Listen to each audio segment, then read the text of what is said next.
What's up, guys? This is going to be the full card breakdown for UFC 245, Usman versus Covington. It's coming up this Saturday. I'm counting down the days, guys. 3 big title fights, a lot of really good matchups. We do also have some bets, so we'll sort all that out in this video. I'll give all my picks, lay out my bets. Now, all of them are made except for 2. One of those 2 will be made for sure. One I'm still on the fence about. So there is going to be some options given out here, guys. We are going to continue tracking from that 5.15. I couldn't make it back after the weigh-ins last week, and that's why we're gonna sort it out this week early to eliminate me having to come back, and then I can just update the description if you guys are looking to see if there was any changes.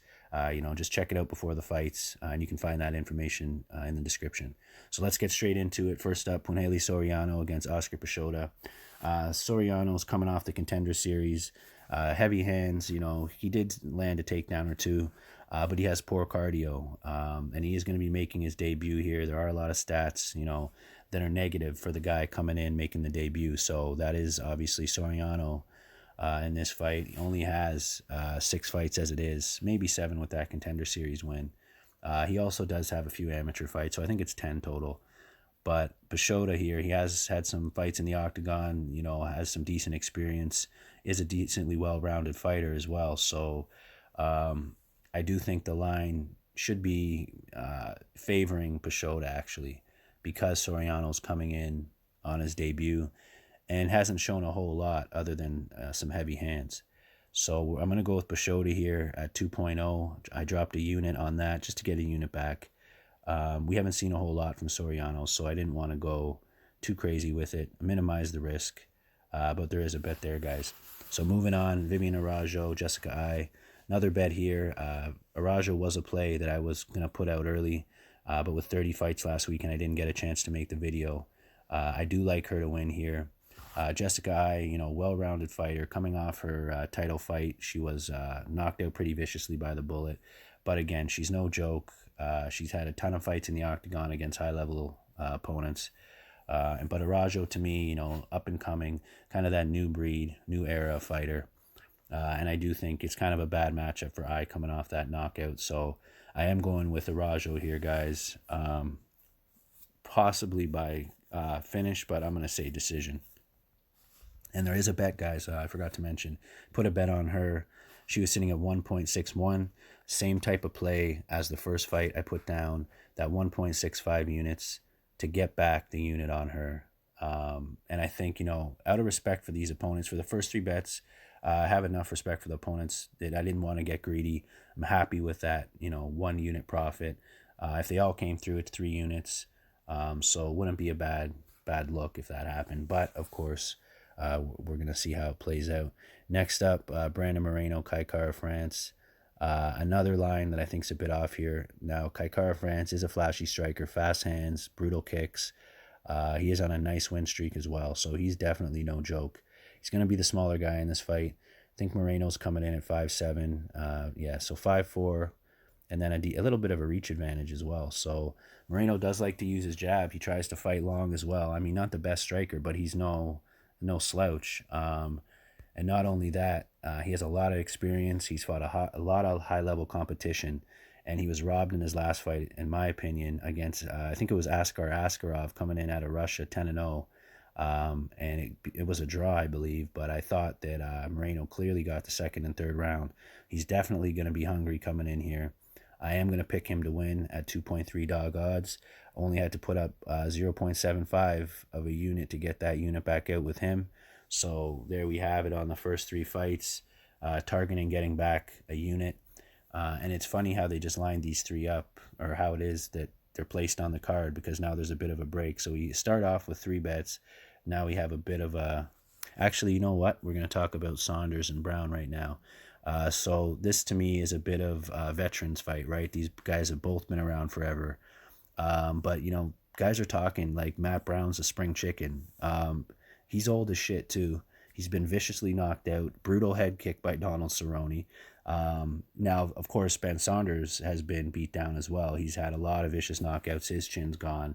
Definitely Matt has the better chin. But what I'm trying to get at is, it's not like he's miles ahead. A lot of people are talking like that, right? Ben is a kickboxer, and a kickboxer with a bad chin, of course, isn't ideal. But at the same time, let's just have a quick look at the size.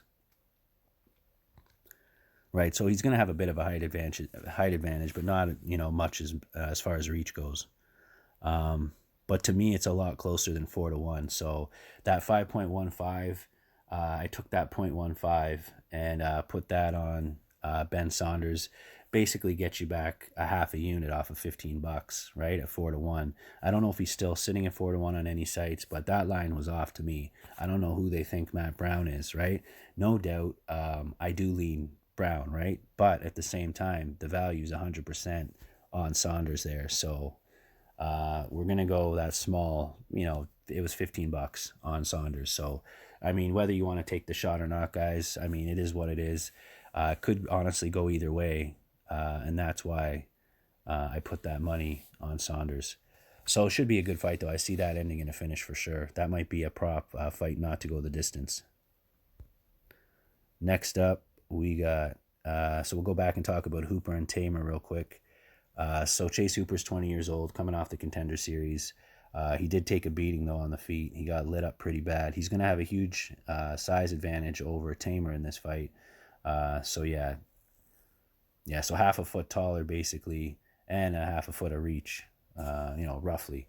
So massive advantages there. But the thing is, I don't think he's going to be able to take advantage of those on the feet, because Tamer's going to be clearly the better kickboxer.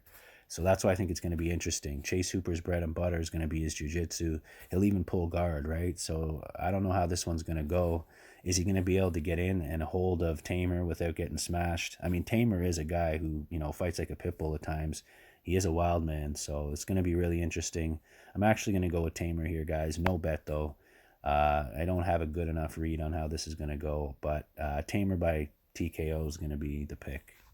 Next up, we got, so we talked about Brown, Ian Heinisch, and Omari Akhmedov.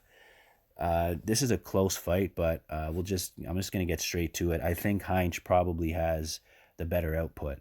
So a lot of the skills are similar. I think the wrestling might cancel. So we might be left with a stand-up fight here. And I do think Ian Heinisch is going to have the volume and can get the decision. I do think this one will go the distance. And I am going to go with Ian Heinisch there, guys, to pick up a decision. Not a whole lot to talk about because, again, it is, pretty even, actually. Let's just take a quick look at the size. As far as bets go, guys, at 1.7, this is one I'm thinking about, right? So check the description for this one. Still kind of on the fence. I'm waiting on some line movement. So the people like Heinisch here as well. So roughly the exact same when it comes to size. Going to be a good fight, though, guys. Considering Heinisch, I like him to win, but no bet there yet. Ketlin Vieira and Irene Aldana. Again, Ketlin's been gone for, I think, almost 2 years, I heard. She is nasty, though. Irene Aldana, I'm not as high on her as everybody else is. I do think she's talented. I thought she lost the fight against Betch, though. Or was on her way to losing that fight to Betch. She got the armbar, I believe, and pulled out the win there. But I am going to go with Vieira here. Maybe even by submission. If we have a quick look, even though she's been off for a while, she has some notable wins. I mean, Kat Zingano was in her prime there, Sarah McMahon. I mean, some tough girls here. And she was getting, it was only a split against Zingano, but she got the triangle finish on McMahon. I mean, she's no joke. She's going to obviously be hungry here coming off a layoff, right? She's going to want to prove something. So we're going to go with Vieira there. Again, I'm not going to put no money down on that. Mike Perry and Jeff Neal. This has another potential to be fight of the night. It's going to be a banger. Not a lot of respect for Mike with the bookies. He is at ATT now, guys, so a lot of improvement. I thought he could have got that win over Luque, so I think a lot of people are kind of just overlooking him. I do lean Jeff Neal here. I think the lines are off, though. It should be probably about 1.6 for Neal, in my opinion. And at that point, maybe a decent parlay builder.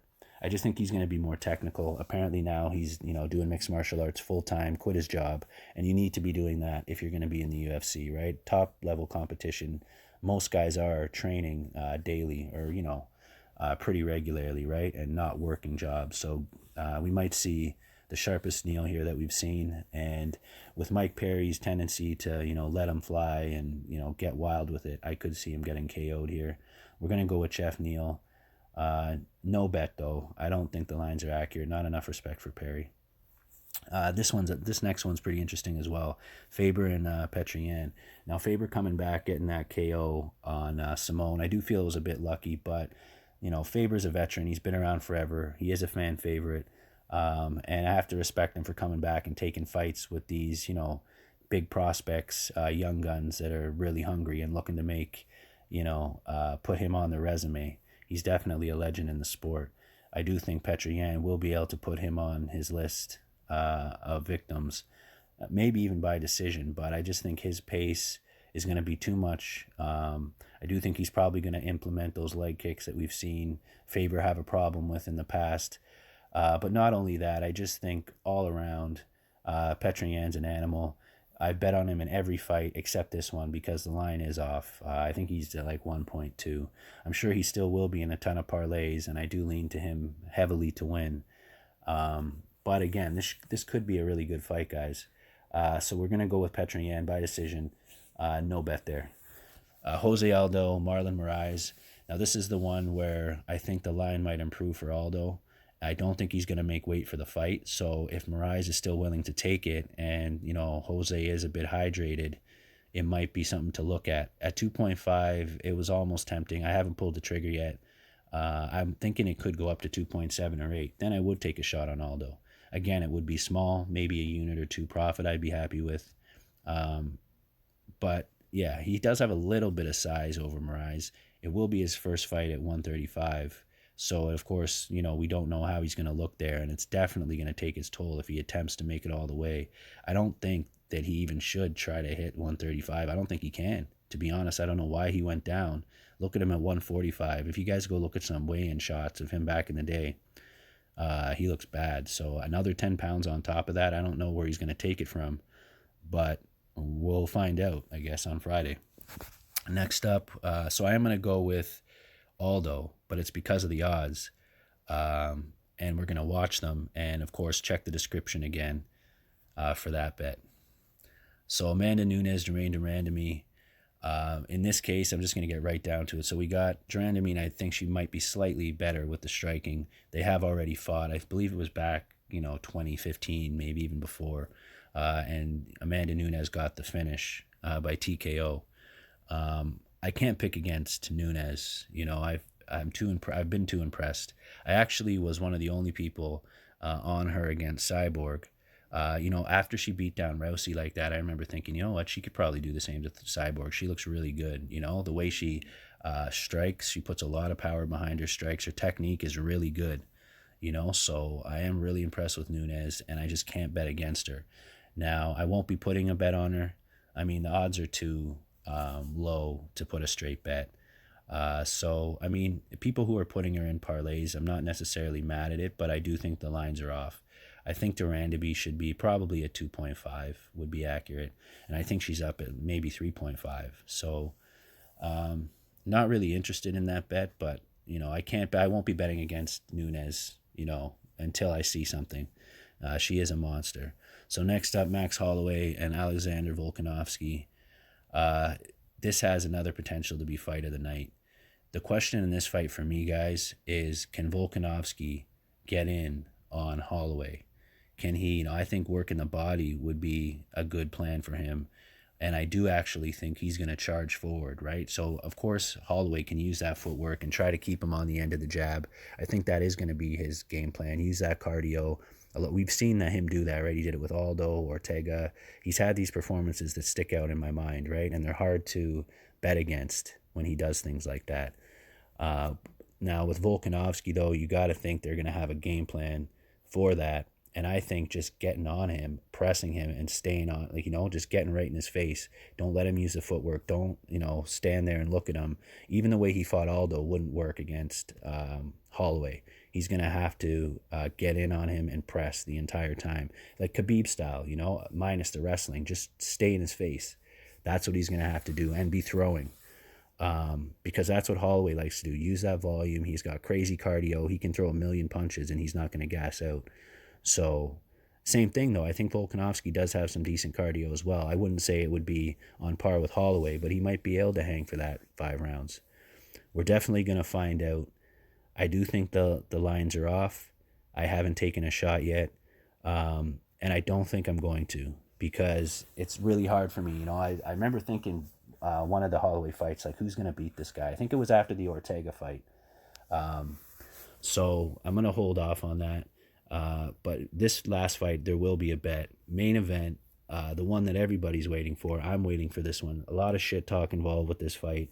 These two got into it at the Palms buffet line. Even the coaches are talking shit in management. 15-1 versus 15-1. They both beat the same guys. They can't stand each other. And I can't wait for it.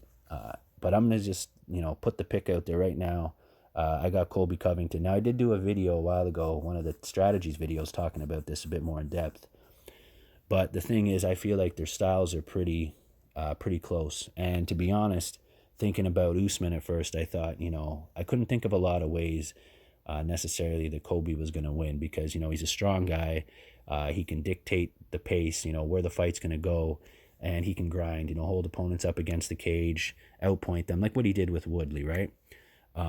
But Covington, with that performance with Robbie Lawler, 500 strikes. Now, first of all, I expected him to come in and grapple with Lawler, take him down, not stand in the pocket. Now, he didn't stand in the pocket right away, but he did later on in the fight, and broke a record, a striking record, with one of the most feared strikers in the division.